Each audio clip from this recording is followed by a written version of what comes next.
তোমাদের একটা ছোট্ট গল্প শোনাই।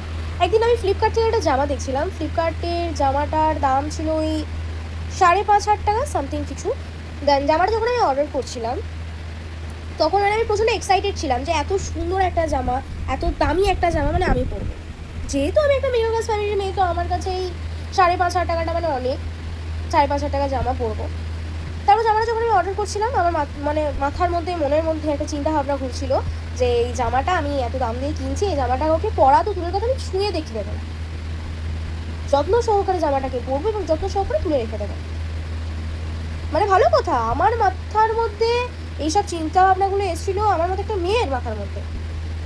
আমি তখন ভেবেছিলাম যে হ্যাঁ, আমি এত সুন্দর ভাবছি, তার মানে নিশ্চয়ই এত সুন্দরই করবো।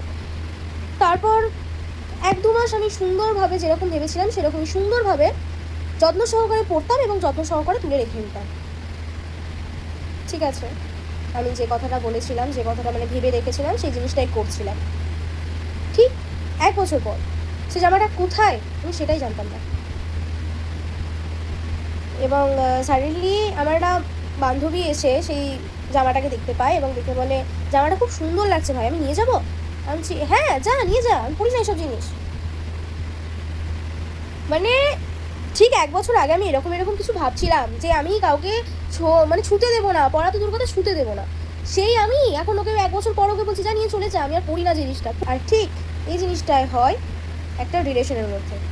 যখন প্রথম একটা রিলেশন হয় তখন আমরা ভাবি যে এত সুন্দর রিলেশনশিপ, প্রথম এত ভালোবাসা, মানে এত ভালোবাসা, সেই ছেলে বা সেই মেয়েটা মানে এত ভালোবাসা আমাকে যে ওর মতো ভালোবাসা আমাকে কেউ দিতে পারবে না।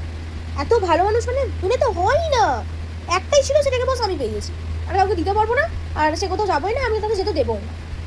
বাট ঠিক 1 বছর পর তোমার মনে হবে যে খুব রেস্ট্রিকশন ভাই, ভালো লাগছে না, ব্রেকআপ করবো।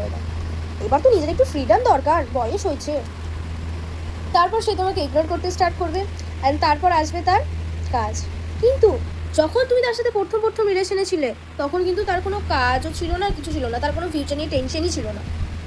ঠিক 1 বছর পর তার ফিউচার নিয়ে টেনশন আসবে যে এবার তো নিজের কেরিয়ারটা ঠিক করতে হবে, নিজের ফিউচারটাকে সেটেল করতে হবে, কাজ করতে হবে, টাকা কামাতে হবে। ভাই 1 বছর আগে তোর এই টাকা কামানোর কথাটা কেন মাথায় আসেনি, এখনই কেন আসছে? স্ট্রেঞ্জ ভাই, এটা হচ্ছে রিয়েলিটি। দিন যেতে যেতে সব জিনিস যেরকম পুরনো হয়ে যায়, একটা মানুষও সেরকম পুরনো হতে শুরু করে।